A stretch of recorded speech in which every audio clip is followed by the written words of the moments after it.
Hello everyone, સ્વાગત છે આપ સૌનું ટાર્ગેટ જીપીએસસી યુટ્યુબ ચેનલમાં. હું હર્ષલ જૈન સર આપનું સ્વાગત કરું છું. મિત્રો, આપણે લાસ્ટ સેશનમાં મહાન્યાયવાદી એટલે કે એટર્ની જનરલ વિશે બે લેક્ચરમાં વાત કરી ગયા હતા અને પછી આજના આપણા સેશનમાં આપણે વાત કરવી છે CAGK. શનિવારનો લેક્ચર આપણે આવી શક્યો ન હતો કારણ કે થોડીક ઇમરજન્સીને લીધે બહાર હતો. આપણે મંડેથી ફરીથી આપણે એટલે આજથી રેગ્યુલર થઈ ગયા છે. રોજ સાંજે 9:30 વાગે તમારે જો તમે આવનારી સીસી તલાટી police constable PSI class 1 two super class 3 GPSC કોઈ પણ પરીક્ષાની તૈયારી કરતા હોય તો આપણો આ સેશન તમારી માટે મોસ્ટ ઇમ્પોર્ટન્ટ રહેશે, તો ખાસ જોડાયેલા રહેશો આપણી સાથે. શરૂઆત કરીએ આપણા આજના સેશનની. બરાબર, તો ભગવાનના દર્શન કરી લો. અને મારું નામ હર્ષલ જૈન અને 7 વર્ષ કરતાં વધુ ટીચિંગ એક્સપિરિયન્સ આ ફિલ્ડની અંદર છે. 5 કરતાં પણ વધારે વિષયમાં મહારત પ્રાપ્ત છે.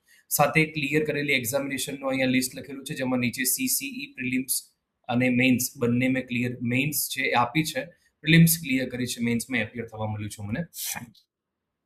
અમારી એપ્લિકેશન સરળ પાઠશાલા, જ્યાં તમને બધું જ મળી રહેશે, તમે લાભ લઈ શકો. તો કોઈ પણ આમાં ચાર્જ નથી, બધું ફ્રી ઓફ કોસ્ટ, દરેકે દરેક ફોલ્ડર એક્સેસિબલ છે તમારી માટે. લિંક ડિસ્ક્રિપ્શન બોક્સમાં આપી છે.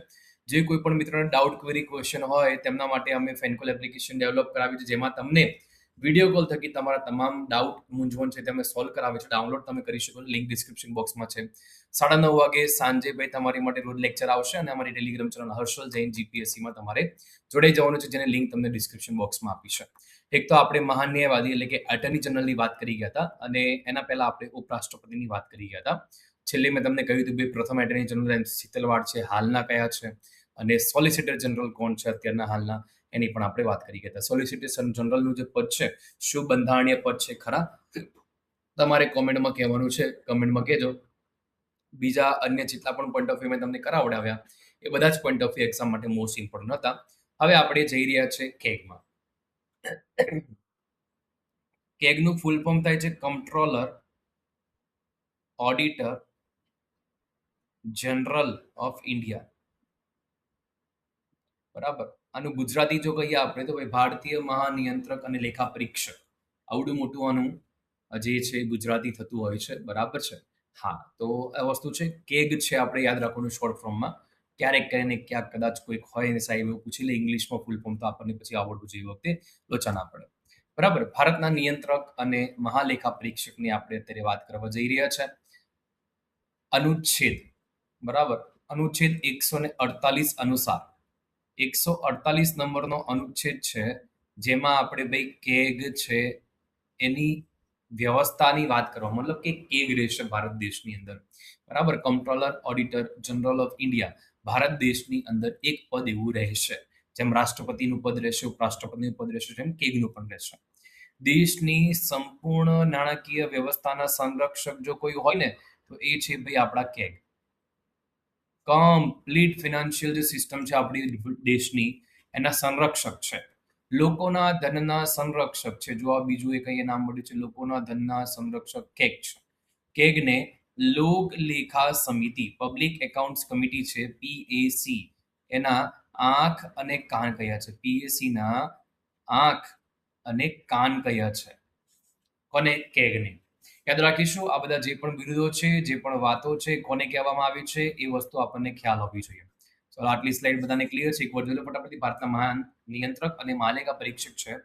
એ 148 નંબરના અનુચ્છેદ મુજબ નિમણૂક એમની કરવામાં આવતી હોય છે. દેશની સંપૂર્ણ નાણાકીય વ્યવસ્થાના સંરક્ષક છે, લોકોના ધનના સંરક્ષક છે, ને કેગને PAC, દેટ ઇઝ લોક લેખા સમિતિ, પબ્લિક એકાઉન્ટ્સ કમિટીના કાન અને આંખ કહેવામાં આવે છે કેગને. ઓકે, થોડુંક આપણે નેક્સ્ટ સ્લાઇડમાં વધીએ. કેગની નિમણૂક કોણ કરે? મોસ્ટ ઇમ્પોર્ટન્ટ પ્રશ્ન છે ભાઈ, કેગની નિમણૂક કોણ કરે છે? તો કેગની નિમણૂક છે તે રાષ્ટ્રપતિ દ્વારા કરવામાં આવે છે.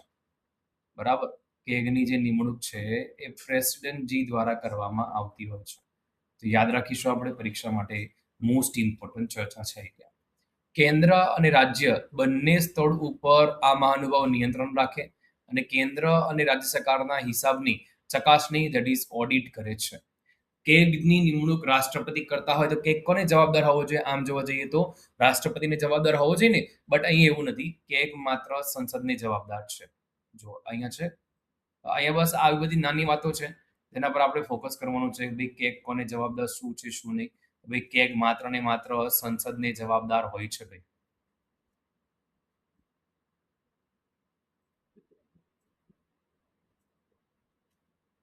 બરાબર, કેગ માત્ર કોને જવાબદાર? સંસદને જ જવાબદાર હોય છે કે બીજા કોઈને નહીં. ભલે નિમણૂક રાષ્ટ્રપતિ કરતા હોય પણ જવાબદાર કોને? સંસદને. બંધારણની કઈ અનુસૂચિ? 3જી અનુસૂચિ અનુસાર રાષ્ટ્રપતિ અથવા રાષ્ટ્રપતિ દ્વારા નીમવામાં આવેલી કોઈ પણ વ્યક્તિ દ્વારા તે શપથ લે છે. મતલબ 3જી અનુસૂચિ છે ને એના મુજબ એને શપથ અપાવવામાં આવે છે.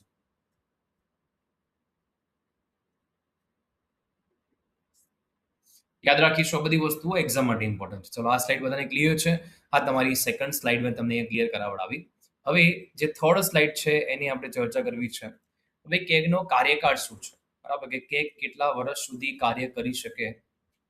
તો કાર્યકાળનો એક પોઈન્ટ ઓફ વ્યૂ છે ઇમ્પોર્ટન્ટ, એને આપણે જોઈ લઈએ.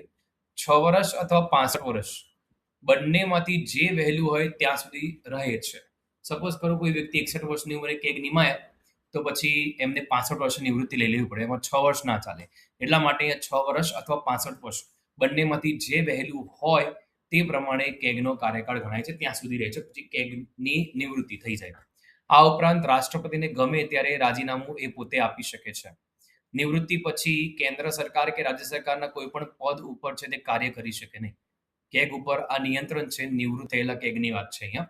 હવે નિવૃત્તિ થયા પછી રાજ્ય સરકાર કે કેન્દ્ર સરકારના કોઈ પણ પદ ઉપર કાર્ય કરી શકે નહીં. તો આ એક સરસ મજાનો પોઈન્ટ ઓફ વ્યૂ છે અને આ હોવું જ ન જોઈએ. એકચ્યુઅલમાં જે વ્યક્તિ હોય એલિજિબલ એને જ પોસ્ટ મળવી જોઈએ. મારું એવું પર્સનલ માનવું છે. પછી જે પણ સિસ્ટમ સરકાર નક્કી કરી હોય, બટ જે પદો છે એ પદો માટે ભાઈ પરીક્ષા સરસ મજાની થવી જોઈએ. વિદ્યાર્થીનું માનસ છે એમાં દેખાય, એની બુદ્ધિમત્તા દેખાય, તો એનાથી જે સિલેક્શન થઈને આવે એ વ્યક્તિમાં અને ડાયરેક્ટ પદ મળે એ વ્યક્તિમાં ઘણો ફરક હોય.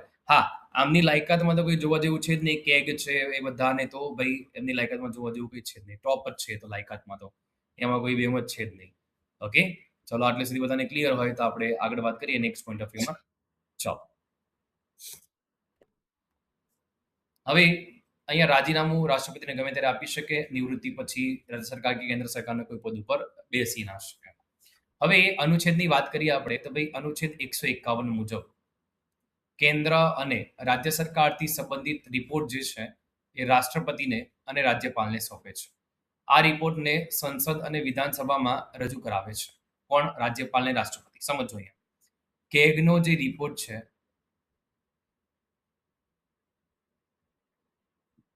વિધાનસભા અને સંસદ, બરાબર. તો વિધાનસભાની અંદર કોણ રજૂ કરાવશે? રાજ્યપાલ. અને સંસદની અંદર પ્રેસિડેન્ટજી. બરાબર, યસ. આ તમારે ધ્યાનમાં રાખવાનું છે, એક્ઝામ માટે ઇમ્પોર્ટન્ટ છે. તો ભાઈ જે કેન્દ્ર નો રિપોર્ટ, રાજ્યનો રિપોર્ટ હોય એ કેગ રાજ્યપાલને આપશે. બરાબર, રાજ્યપાલ વિધાનસભામાં રજૂ કરાવશે. અને જે સેન્ટ્રલનો રિપોર્ટ છે, કેન્દ્રનો રિપોર્ટ, એ ભાઈ પ્રેસિડેન્ટજીને આપશે. પ્રેસિડેન્ટજી સંસદમાં રજૂ કરાવશે. કેગ જે છે, કેગ એ સંસદની લોકલેખા સમિતિના માર્ગદર્શક તરીકે કાર્ય કરે છે. ગુપ્ત સેવાઓ માટે કેગની ભૂમિકા મર્યાદિત છે, જેમાં જવાબદાર અધિકારીના પ્રમાણપત્ર દ્વારા જ સંતોષ માનવો પડે છે. બરાબર, જવાબદાર અધિકારી હોય એના પ્રમાણપત્ર દ્વારા જ જે છે સંતોષ પામવો પડે છે આ મહાનુભાવોને. ઓકે, આટલે સુધી બધાને ક્લિયર? ઓકે સાહેબ, ઠીક છે. હવે કાર્ય અને શક્તિની વાતો કરી લઈએ એટલે આપણું કેગનું પોઈન્ટ ઓફ વ્યૂ ક્લિયર થઈ જાય. તો કાર્ય અને શક્તિની વાત કરી લઈએ. અનુચ્છેદ 148 ની જ્યારે વાત કરતા હતા તો એમાં તો એવું કર્યું કે કેગની નિમણૂક છે તે કરવામાં આવશે. તો કેગનું પદ રહેશે. નિમણૂક રાષ્ટ્રપતિ દ્વારા થાય છે પણ જવાબદાર સંસદની હોય છે. 149 નંબરના અનુચ્છેદની અંદર એવું કહ્યું છે કેન્દ્ર, રાજ્ય અથવા અન્ય સંસ્થાના હિસાબોનું પરીક્ષણ અને અન્ય ફરજોની જોગવાઈ કરશે.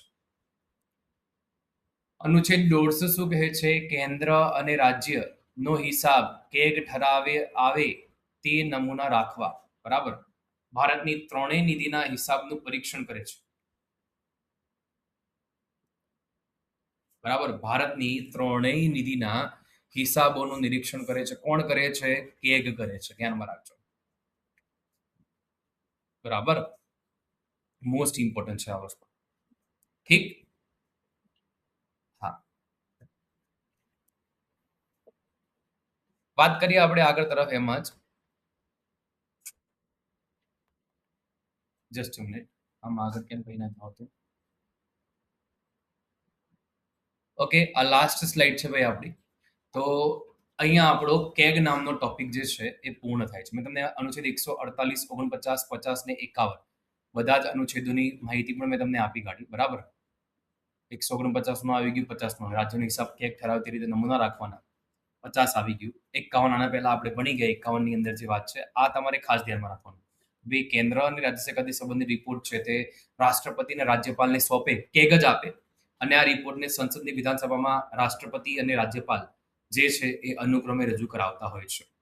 ઠીક, તો કેગનું આટલું ટોપિક આપણે અહીંયા પૂર્ણ કરીએ છીએ. એટલું યાદ રાખજો, કેગનો કાર્યકાળ જે છે 6 વર્ષ અથવા 65 વર્ષ બંનેમાંથી જે વહેલું હોય તે ગણાય છે, અને રાષ્ટ્રપતિને ગમે ત્યારે રાજીનામું આપી શકે. નિવૃત્તિ પછી કેન્દ્ર કે રાજ્ય સરકારના કોઈ પણ પદ ઉપર આવી શકે નહીં. એ પણ આપણને નોલેજ હોવું જોઈએ ખાસ કરીને, રાઈટ. 148માં ભારતના જે કેગ છે એની વાત કરવા, દેશની સંપૂર્ણ નાણાકીય વ્યવસ્થાના સંરક્ષક છે, લોકોના ધનના સંરક્ષણ કેગને લોકલેખા સમિતિના આંખ અને કાન કહેવામાં આવે છે. એમને નથી કહેવામાં આવતા, એનું પણ રીઝન છે આખે આખું. ઓકે, તો આ કેગ વિશેની આપણે વાતો અહીંયા પૂર્ણ કરીએ છીએ. આઈ હોપ તમને બધાને ક્લિયર હશે. મળીએ છીએ નેક્સ્ટ ક્લાસમાં. જય હિન્દ, જય ભારત, જય જય ગરવી ગુજરાત. વધુમાં વધુ મિત્રો સુધી શેર કરો. રોજ રાત્રે 9:30 વાગે તમારી માટે લાઈવ પ્રીમિયર આવે છે. 15 થી 20 મિનિટ ખાલી તમે આપશો તો તમારી આવનારી પરીક્ષાઓમાં ઘણું બધું કોન્ટેન્ટ જે છે આપણા વિડીયોમાંથી પૂછાય છે અને આગળમાં પૂછાશે, તો તમે ફાયદામાં રહેશો. લેટેસ્ટ ટ્રેન્ડ મુજબ જે તૈયારી કરવી એ પણ તમને અહીંયા હું શીખવતો હોઉં છું. હવે આપણે આ રીતે તૈયારી કરવી, આ રીતે ન કરવી, એ બધું ગાઈડન્સ બી તમને આપું છું. એટલે તમને ફેનકોલ એપ્લિકેશન ડાઉનલોડ કરવાનું કહું છું. કારણ કે fan call application free of cost છે, અમે એનો કોઈ ચાર્જ લેતા નથી. તમારે માત્ર ડાઉનલોડ કરવાનું છે, બાકીનું કામ તો હું મારે જ કરવાનું રહેશે એની અંદર. પણ ડાઉનલોડ કરી લેજો. ખાસ કરીને અમારી એપ્લિકેશન સરળ પાઠશાલાને ડાઉનલોડ કરજો, અમારી એપ્લિકેશન જે છે ફેનકોલને ડાઉનલોડ કરજો, અને યુટ્યુબ ઉપર ડેલી સાંજે 9:30 વાગે તમારી માટે લેક્ચર્સ આવશે. તમે ખાસ તૈયાર થઈ જાઓ છો. મળીએ નેક્સ્ટ ક્લાસમાં. જય હિન્દ, જય Bharat. Thank you for watching this video. Subscribe, share and like.